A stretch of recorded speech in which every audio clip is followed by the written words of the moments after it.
Hey everybody, uh, I'm here to do my movie review really quick on the Naked Gun film, the 2025 version. Now, before I continue, please do me a huge favor and like this video and leave a comment below. Let me know what you guys thought about the Naked Gun film. I even got like a sweet poster from going free, by the way, that they are giving out. It was an unlimited amount, but it's like a cool poster, and it's like I'm glad I got it. Uh, I posted on my Twitter, so you can go up on my Twitter link.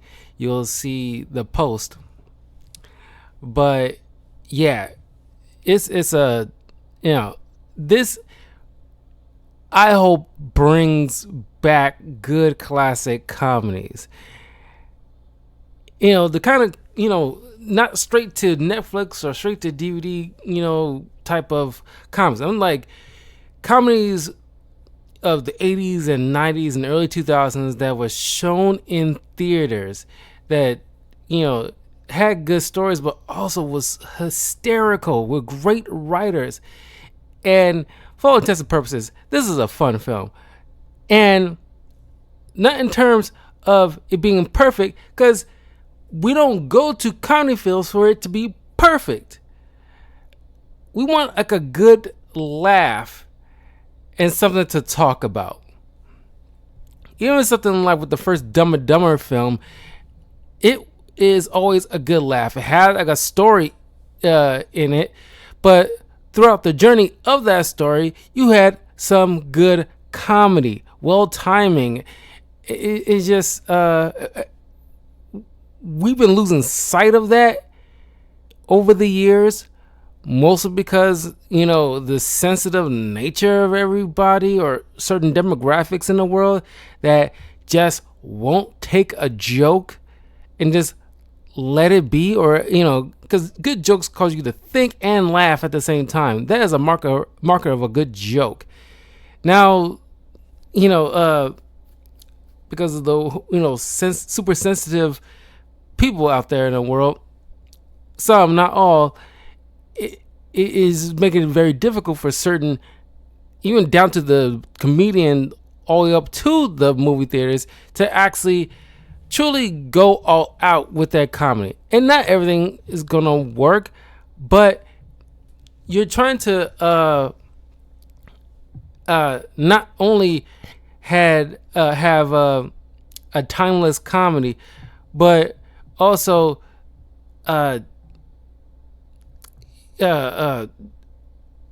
be well timing with the comedy.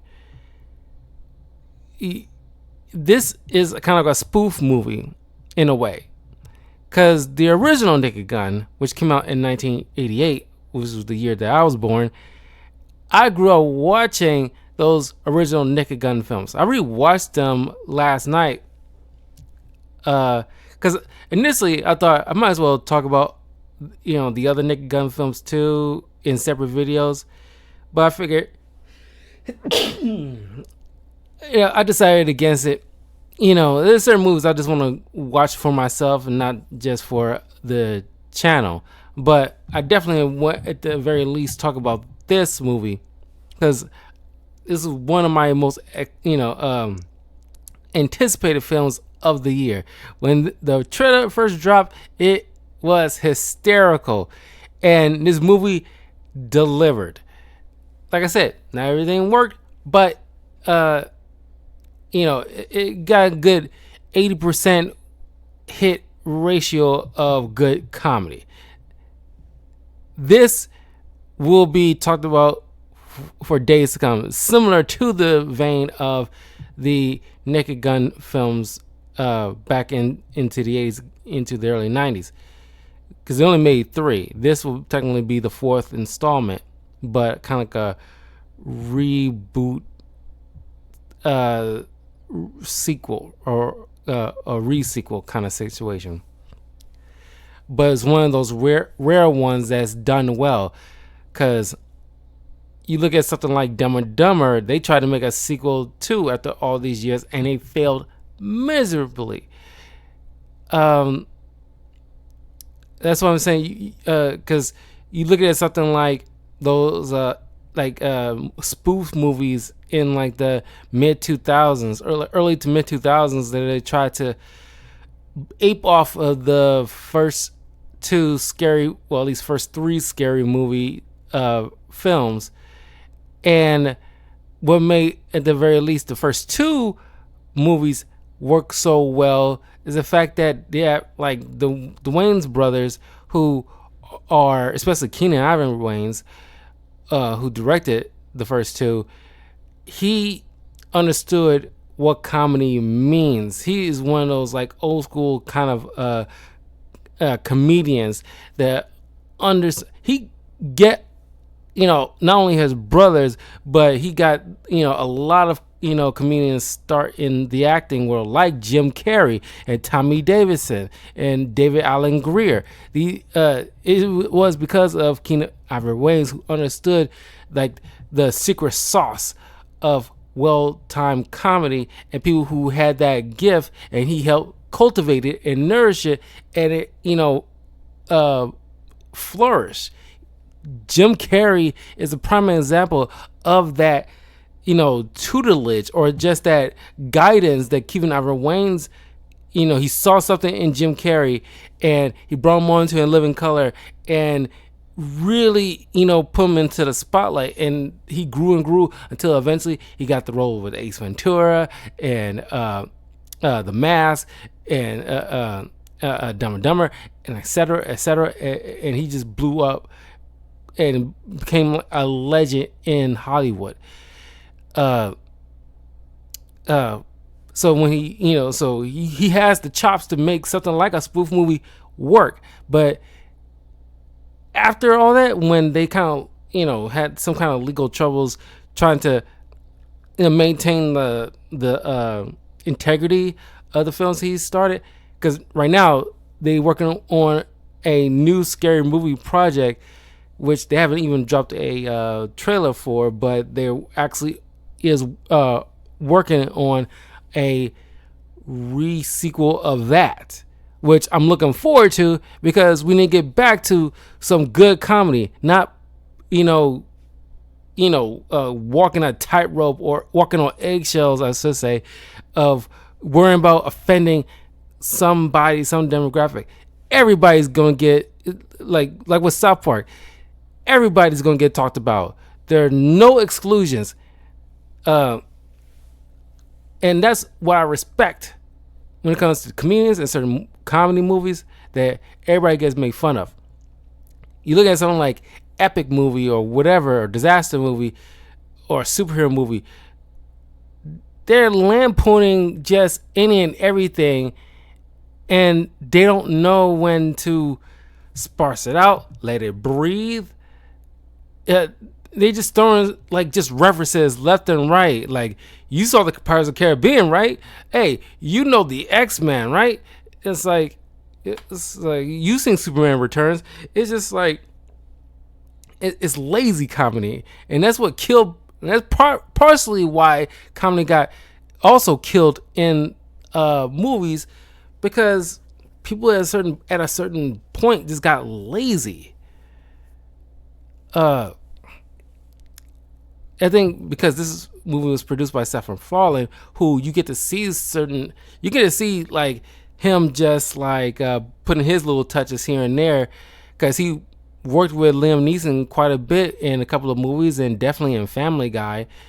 So, Liam Neeson, taking up the role as Frank Drebin Jr., the son of the late Frank Drebin Sr., who was played by Leslie Nielsen.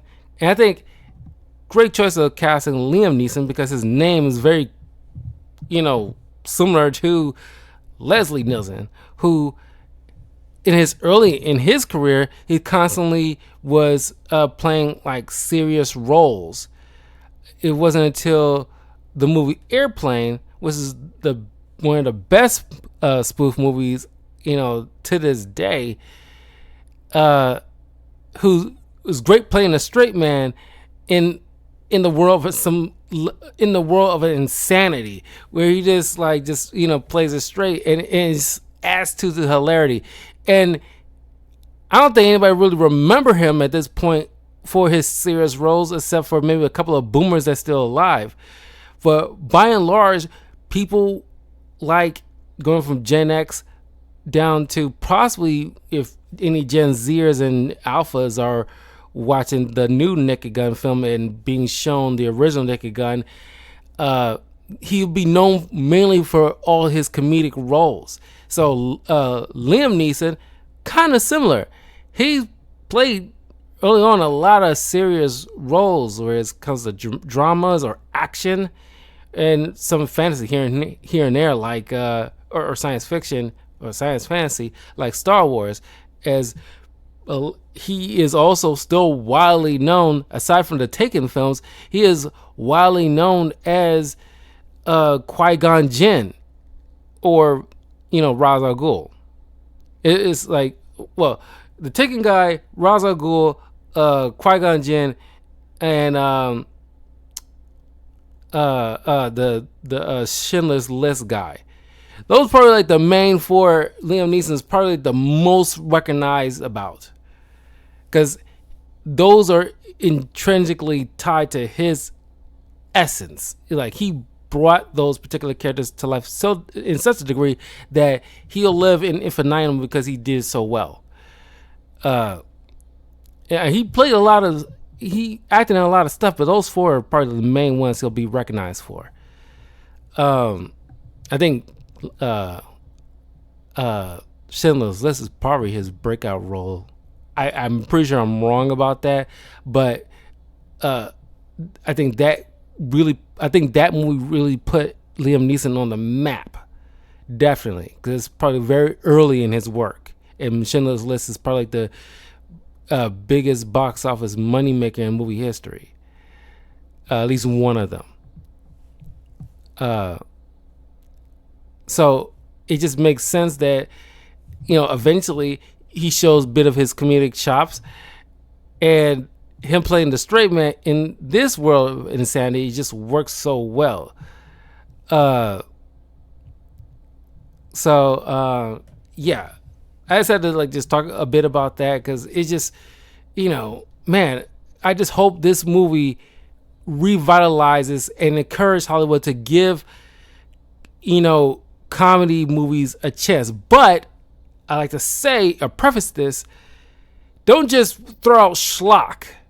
I'm actually, because the writers behind this film, just like in the original Naked Gun movie, and even like the second and third film, which were fun but not as good as the first one, they knew.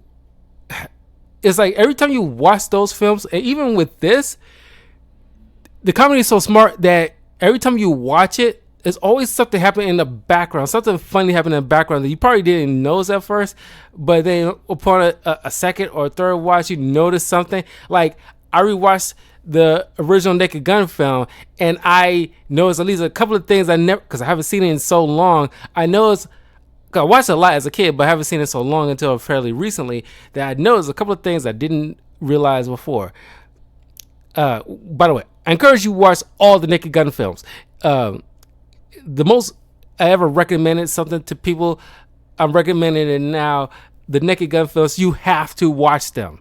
And the Airplane movie, but it's not a part of this. But I'm just saying, the Airplane film is so freaking funny. You have to do yourself a favor and show the Gen Zers and the Gen Alphas these movies and let them know this is what comedy is. Sometimes it get kind of cringy. Sometimes it get a little bit racist, but we all in on the joke. Nobody's left out. It's all in good spirits.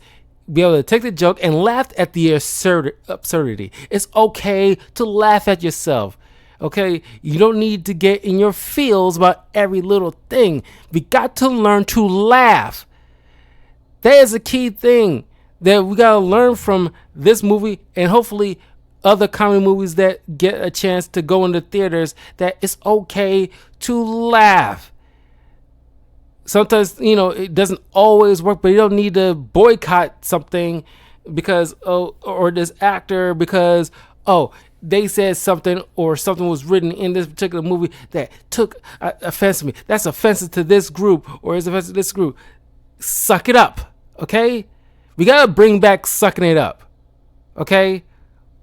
Walk it off, sucking it up. We gotta bring those things back because people are too doggone sensitive. Like, sometimes you gotta laugh through the pain. You know? And bringing it back around, yes, Hollywood need to give comedy movies a chance in theaters again and not just go direct to streaming. But at the same time, I want smart writers, competent writers who understand how these things are made to don't just put out anything and just use the comedy as a shield to just do whatever stupid thing you want without understanding the bit. Like, the two things that stood out for me in the original Naked Gun film that I didn't notice before when I was younger is the fact that when Frank Drebin Sr. was like, walking with the scientist and his one of his cop buddies into the forensics lab, as the Buddy and Ed, that's this guy's name and the character's name, and the scientist walk through the door. Frank walks right outside because it's like a panel wall. It's kind of like he's supposed to be like fake, like a typical movie where they all walk through this doorway, and it's kind of like a third.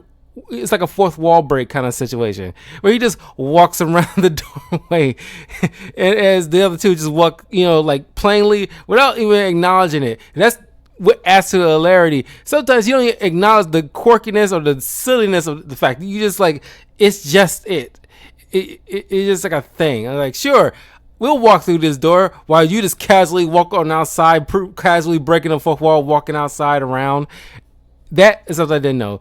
It knows before that cracked me the heck up. But I also noticed earlier in the film, as Frank was walking outside the plane, if you look underneath the plane, you see where a bunch of people's luggage is just being casually tossed to the ground. I never noticed that before. That adds to the hilarity. There's someone just tossing and chucking people's luggage off the plane just haphazardly. That it's just, that is smart writing. It's like, you don't focus on it. You don't need to have the character point at something to get the audience attention, like, hey, laugh at this. No, if you don't see it, it's not a big deal. Whenever you rewatch it, you might pick it up then. But you trust your audience. That is, like a big thing with these comedies that disaster movie or epic movie fails so miserably at. The fact that, you're already spoofing one genre, which in the Guns case is a cop kind of movie. You spoofing cop movies. So all of the things that you typically see in the cop movies, you kind of ramp up the insanity. I don't want to tell too much. This is one of those rare occasions where I don't want to tell too much of the jokes that's happening here because I want you go in fresh. But there's a moment where the car is they're investigating a car crash by a lake, and after they do their investigation, there's a crane operator who actually has one of those kind of claw machine kind of things that you see at arcades or at carnivals or something, and he actually using that to pick up the car. That was pretty doggone funny. That's what I'm saying, like, because normally there is like a mechanism to pull like a wreckage out of a lake, but you add to the hilarity by making it like a claw hand machine. That is what I'm talking about, a smart comedy. But things happen in the background, like I said, adds to the comedy because the main bad guy runs his company, and I can't help but notice that it is a website along the wall that says ponzischeme.com. It's just like, I had a good laugh out of that. My theater, was busting up with just the random hilariousness of it all. But I want to get into like the main story. I want to talk about at least a couple of the jokes that really got a good laugh out of me, but I don't want to spoil too much of what is the jokes. You have to see it for yourself so you can go in as fresh as possible. Oh my god! And get yourself a poster. If they still providing you free posters, do yourself a favor and get one.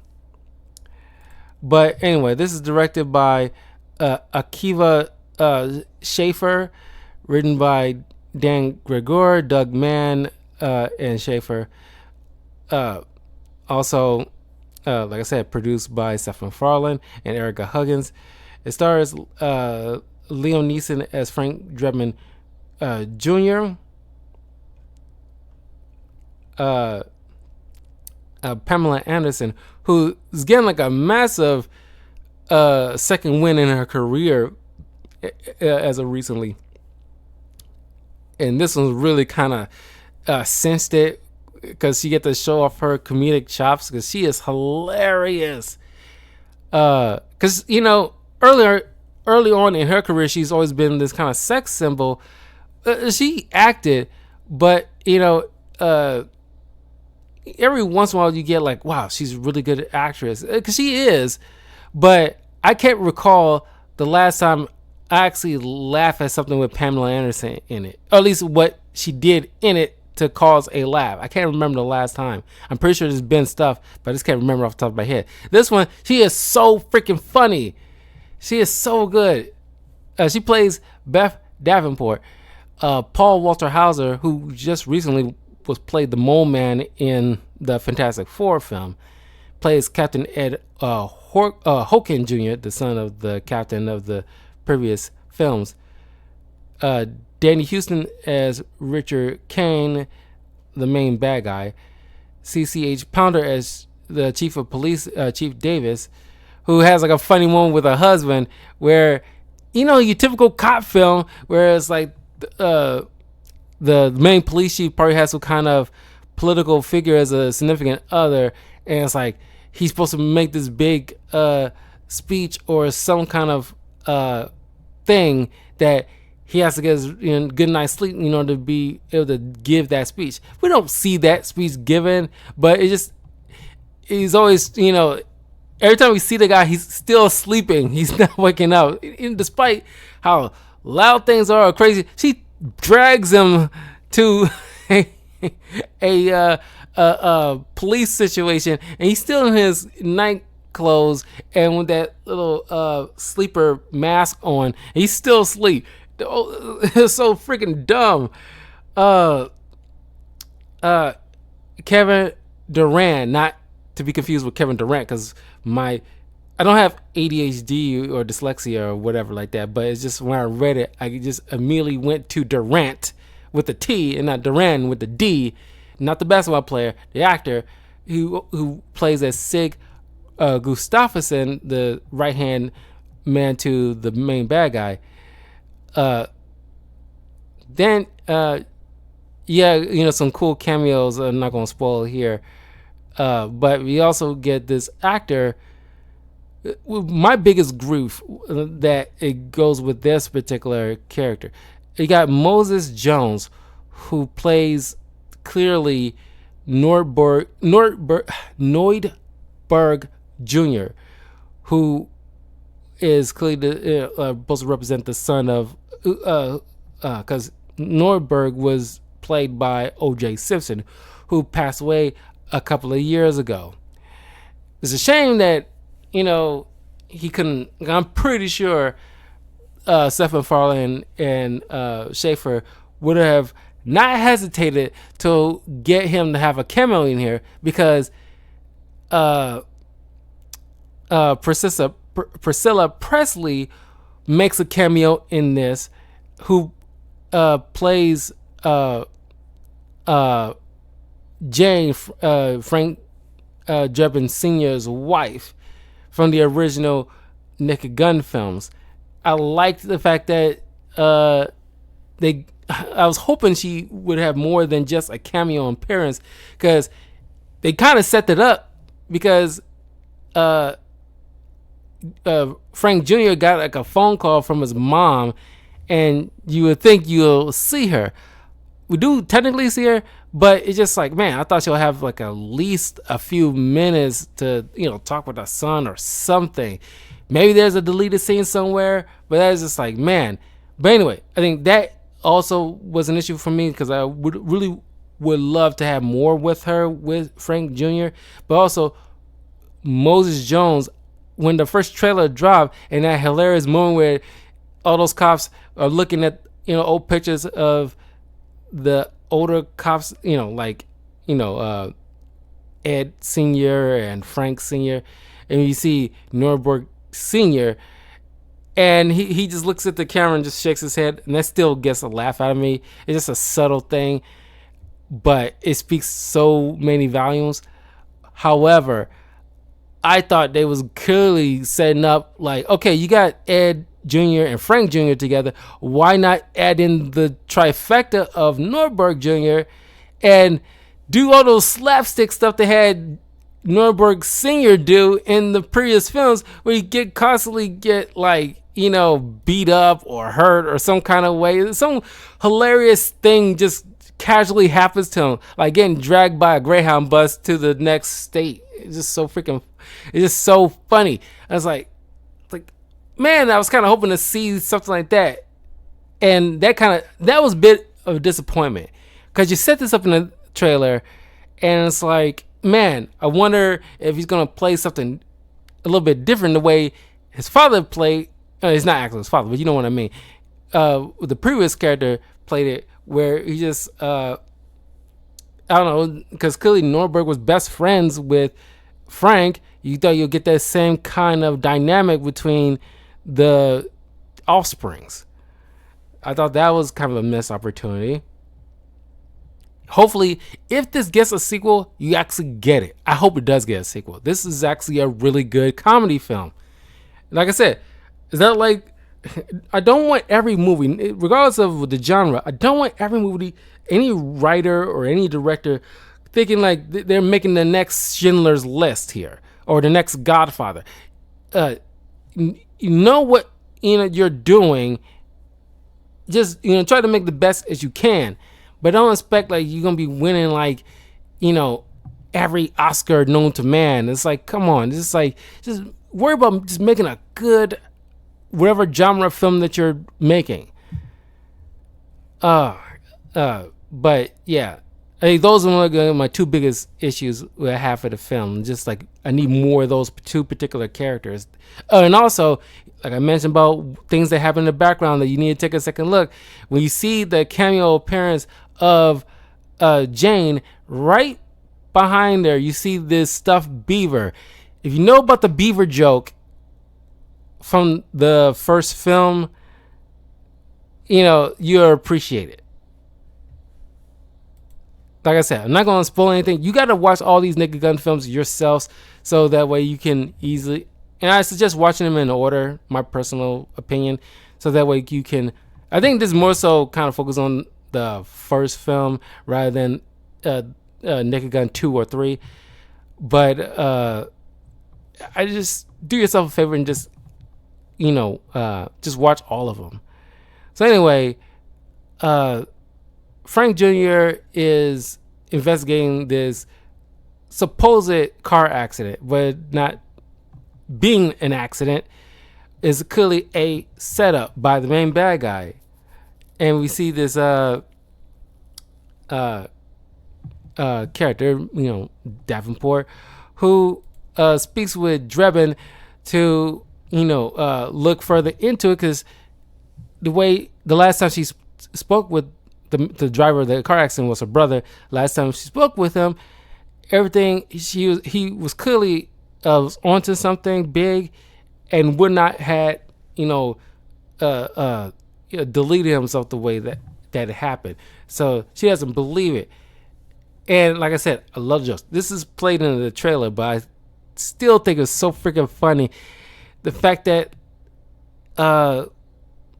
it's like you typically you tell somebody, you take a chair and they just sit down, but she actually takes the chair with her. No, it wasn't in that. She does that, at the end of the scene, but at the beginning of the scene, when Drebin says, "Take a chair," and she's like, "No thanks, I got plenty at home." it just it's kind of reminds me of the Cuban cigar joke from the first film. And it's like, Cuban? No, Dutch Irish. It's like I'm pretty sure it's the behind the scene commentary of the first film where they mention that, you know, with every scene is they try to throw as many jokes as possible, and only some get to make it. But it seemed like, okay, how can we make this particular scene funny? And you look at like, you know, Drebin in the first film, he's going through the main bad guy stuff, and he goes like bingo, and he pulls out a bingo play mat. It's just like those things, and it adds to the hilarity where everybody's just playing it straight. You know, they by and large refuse to acknowledge the absurdity of it, and that's what adds to the funny. They think they're living in like some kind of serious world, and clearly they're not. God, I really want to rewatch this movie again. I can't wait till it comes out on streaming because I had a great time. It is so freaking fun. Like I said, you know, Davenport is hilarious. She starts working with Drebin in order to figure out what's going on. Drebin does get a lead while Davenport distracts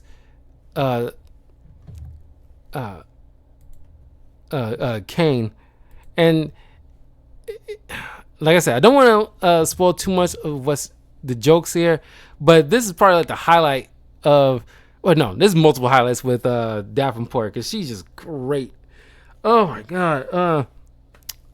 I don't want to spoil too much. It's just like, God, this is so much good stuff in this that as I go through certain, you know, like the crux of it all, I can't help but get the need to talk about this funny part. But like I said, my theater was busting up laughing.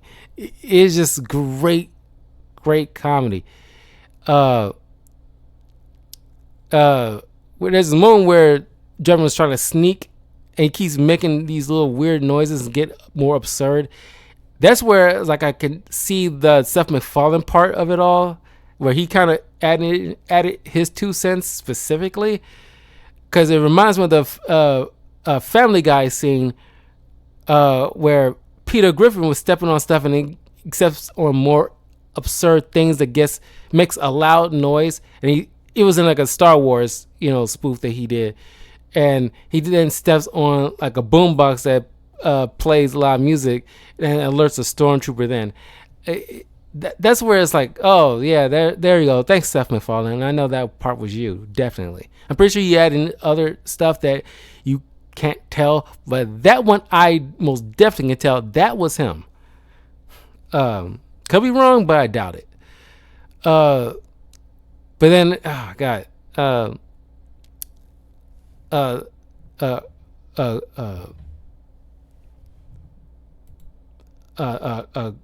Gustafsson goes to spy on Drebin and Davenport, and there is probably like the biggest laugh that I got out of this entire film. It's probably like my favorite part, and I cannot say what it is because that will be such a spoiler. It's like this is supposed to be a spoiler review, and I'm sitting there avoiding spoilers. It's like it's mark of a great movie because it's something. It's just things that you just got to observe yourself, but it's just extremely funny. Man, everybody's dynamic with each other is so spot on. But Gustav gets definitely a couple funny scenes, but I want to mention this one because it's so small, but it's really funny and got like a biggest laugh where he knows it's like, you know, those kind of scenes in movies where somebody replaces somebody's driver to kidnap them. They do that with this guy where he knows like, you're not my regular driver. You're not my normal driver. This is not my normal car. And some gas, knockout gas comes out. this not my normal gas. This not how I normally sleep. It's like, just keep going. It is so dumb. Oh my god, they got the biggest chuckle out of me. I was like, I'm about to cough up my popcorn. It was so doggone funny. Oh my god, this is like, this not my normal gas. What are you talking about? Oh my god, it's so good. Oh, but uh, the main bad guy, is like obviously a tech guy. Clearly, it's like one of those. It's like in the '80s, big businessman is always the the go-to bad guy of the '80s.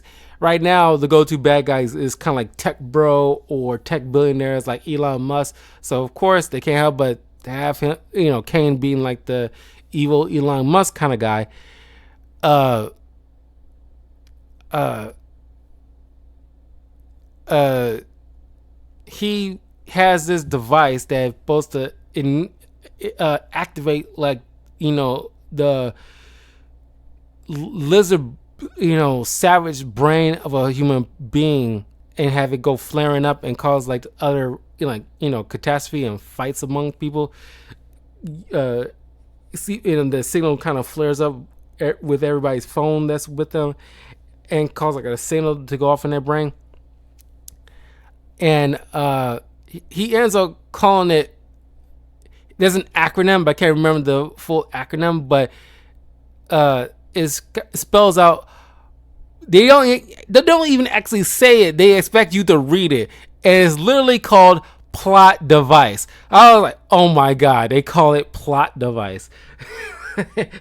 Guys, it's like they actually had all these words is like all these technical words is like sprayed out on this monitor, and as they truncate it to be an acronym, it's literally called plot device. And that's what I'm talking about. Like a smart writers expect the audience to understand the joke. Just trust their audience to understand the joke. They don't need to spell it out or hold their hand. And if they don't get it the first time, okay, you'll get it the second time next time you watch it. Or somebody point it out to you to make you want to watch it again so you can understand the context. But, it's just like, that is so brilliant. It's really brilliant. And, but I don't want to spoil how they stop the bad guy, but they do eventually in a hilarious fashion. But I gotta say, the other kind of slight issue I have is just like, it ends kind of quick, but this movie's only an hour and a half, so I think they chose the right move in the long run, because you don't want anything dragging on too long. You don't want it to be a kind of like a slog or fillery or whatever like that, because it will definitely bring down the film. Because as much as we like Matt Reeves' The Batman, that's a good example of something that's kind of dragging too long, where like everybody in consensus can agree there was like a particular good spot to just end it all. Because cut it here, you got a good solid movie, but you're kind of like throwing in so much stuff like you gotta make your own Snyder cut or something in the theater. Here they knew where to cut it off. Yeah, the last part felt a tiny bit rushed, but I think they made the right choice. And of course, there's hilarious ending scene, but like I said, I gotta leave it to you guys to see for yourself, because I do not want to spoil all the hilarity in it. That's why I probably chose not to do any kind of spoiler review for the original 3 Naked Gun films, because that's something you gotta see for yourself rather than me telling it to you, because you don't want people explaining jokes to you, because it kind of sucks away the comedy. So highly encourage you guys watch all the Naked Gun films, including this new one. This is really good, and hopefully this encourage people to start bringing back good comedy into the theaters. And don't expect it and Hollywood definitely needs to stop expecting every movie to make billions of dollars. Just as long as they make a decent amount of money, like they have like a budget, and as long as they exceed that budget, hey, it's all gravy. Okay, you gotta be okay with it. What budget this had? Yeah, like a budget of 42 million. So as long as they get above it or break even, I call that a win. I don't want it to make Endgame numbers because it's not that type of film.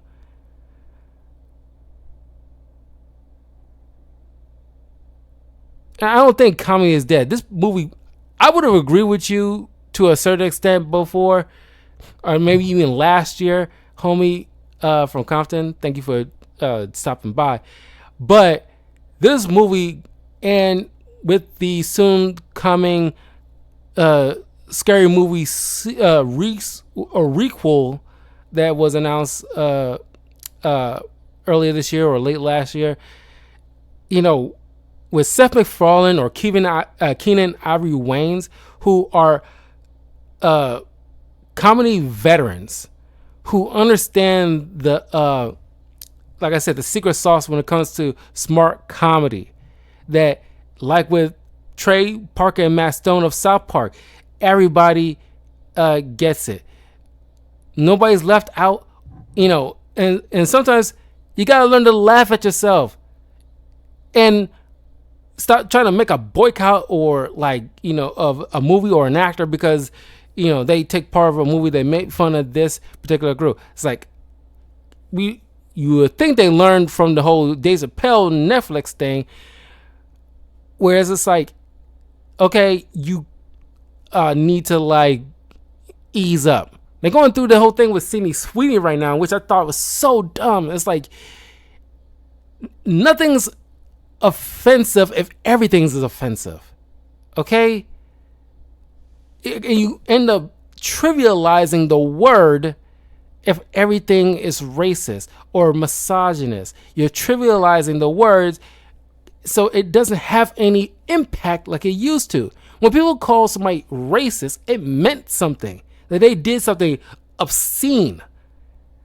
That you can yeah, that is obscene.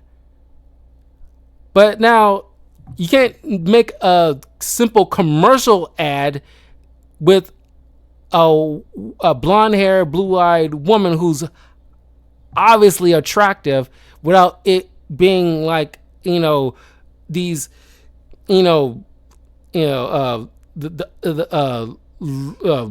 I don't want to use the word uggos, but for lack of the word uggos, to get all hot and bothered about it, because they want, other demographics that's not white to be the face of a particular ad. And they need to get over themselves. Okay? Agree, but comedy these days seems very forced enough. Yes, that's why I pointed out about something like epic movie or disaster movie, where they don't understand the nuance and the subtlety of it. Like I said, that's why you need to rely on old school comedy writers and comedians like Seth MacFarlane or Keenen Ivory Wayans, who understood this. Because it's a tightrope, but that's why you have all these writers that don't have no chip on their shoulder or ain't trying to push any kind of agenda. It's we're here to make people laugh. Here's a scene. How can we make this funny? Okay. Frank Drebin meets Miss Davenport. What's the normal interaction? Oh, he clearly would ask her, hey, take a seat. What if she actually tried to take it? Let's throw that in there. I'm pretty sure they had other funny things they thought about for each particular scene, but obviously not everything's gonna make it. But they put they chose probably the funniest one they could do and throw it into the film. But that's the writer's process. I'm pretty sure there was a thing. I'm not sure if it was SNL or something. Somebody leaked footage of somebody's comedic writing process in like a closed room or whatever like that, and certain demographics got so up in arms about it. But that's the whole. I'm pretty sure it was a comedian that was working on some material. I forgot, who it was and what was the context. But the long short of it is, people got certain people, not everybody. Certain people got up in arms. Clearly, like the far woke people, they got so up in arms about somebody's just a draft. It was a draft. It wasn't even something that they was, actually intending to put out. It's just like working on their material. It somehow got out, and that person got into some hot water. I'm not sure how that situation ended, but it's just like that's the point of the writers' room being kind of sealed away, closed off, so nobody don't know what they're working on. Because in the writers' room, I'm pretty sure people can throw out a lot of stuff, and most of them probably going on the outside looking in will look offensive. But it's not. They're going through the stuff. I'm pretty sure they're brainstorming. There's no wrong answers kind of thing. And they're trying to, truncate it down to the funniest stuff, irregardless of how it might look on the outside looking in. If it's funny, it works. If it makes the mass majority of people laugh, it doesn't matter what the minor scope of people who might not have a good chuckle out of it.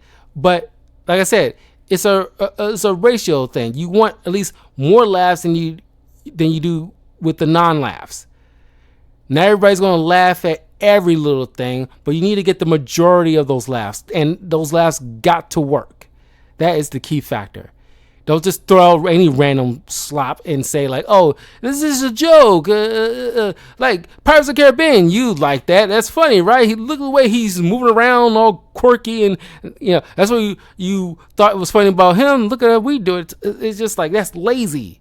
You're just referencing something. You're not actually making any like good faith effort to make this scene funny. In matter of fact, you're not even standing out for yourself. You're referencing other things that stood out. That's what, like you mentioned, like, comedy scenes forced. Yeah, because people often want to rest on the laurels of something that worked in other films and not try to put any good effort to stand out on your own. Even with the first Scary Movie film, yes, it was making references to horror films like Scream, but they was doing their own thing because kind of like Naked Gun. Naked Gun is spoofing detective films, but they made it their own. Scary Movie is still vastly different from Scream, even though they're pretty much like using the same backdrop. It's like, yeah, Ghostface wouldn't normally just stab people and call it a day, but Scary Movie take it that moment and take it to its further absurdity, like having Ghostface literally mopping up the blood as in the background while people having like a serious conversation right in front of them, and they took not noticing, and they playing it all straight. And that's adds to the hilarity because almost everybody else is playing things straight while absurdity of the world is happening. And certain forced comedies the writers behind those don't understand that. They want to have everybody be absurd, and rare that does that work. It's rare that works. And I love comedy. It's my favorite genre of all time. I love to laugh, and that's why I have such an appreciation of good comedy, especially comedy movies, because when you look at something like, I love Adam Sandler. Adam Sandler make me laugh a lot of times, but I'm not going to ignore the fact that he makes crap movies like Jack and Jill, where it's like, dude, you're better than this. We've seen you do better than this. So you giving us this travesty is kind of like boggles the mind of why are you producing this out. You got this, you playing this twin sister is making these odd noises that kind of ear grating, and you thinking that's funny, and it's not. It's funny to laugh at, not with. And anytime people are having a good time with Jack and Jill, is because they're having a good time making fun of it with their friends. To look at this ridiculousness that this normally tried and true comedian put out.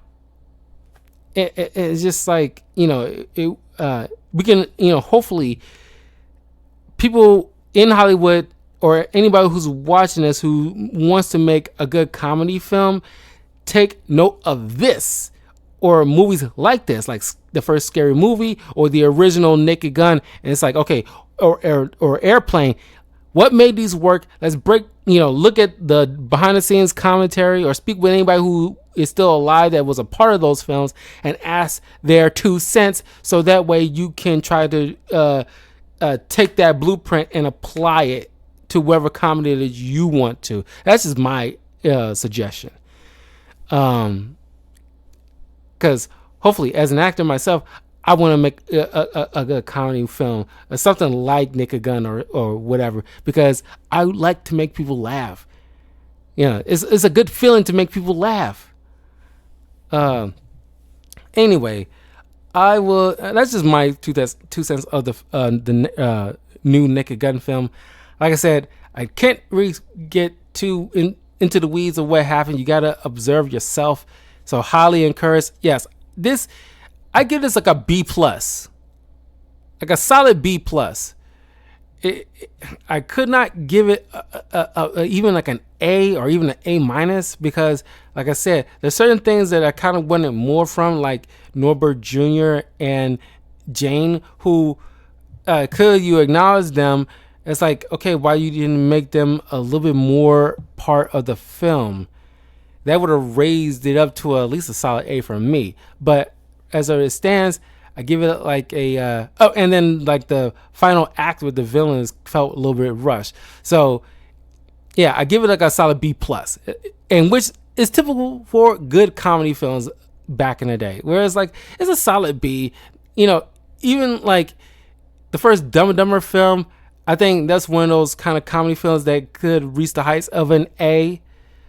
But it's just like, I don't know. There's like a bit of an X factor in order to get a particular comedy to get that height.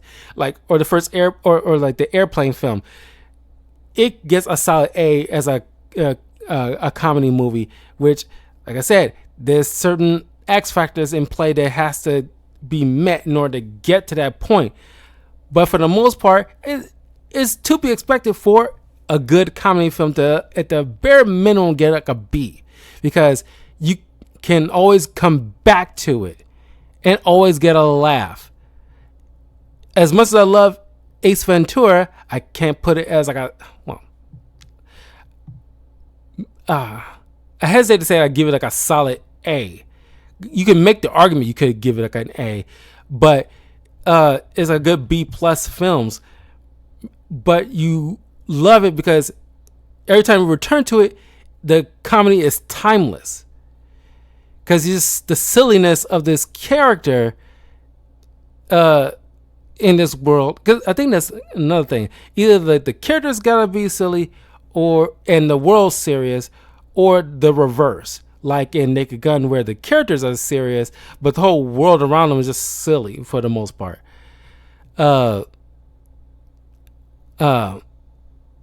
But anyway, that was just my 2 cents. I will be back in a little bit because I'm going to do my review on Clair Obscur Expedition 33. I recently wrapped that up. I want to give my overall thoughts on that entire film.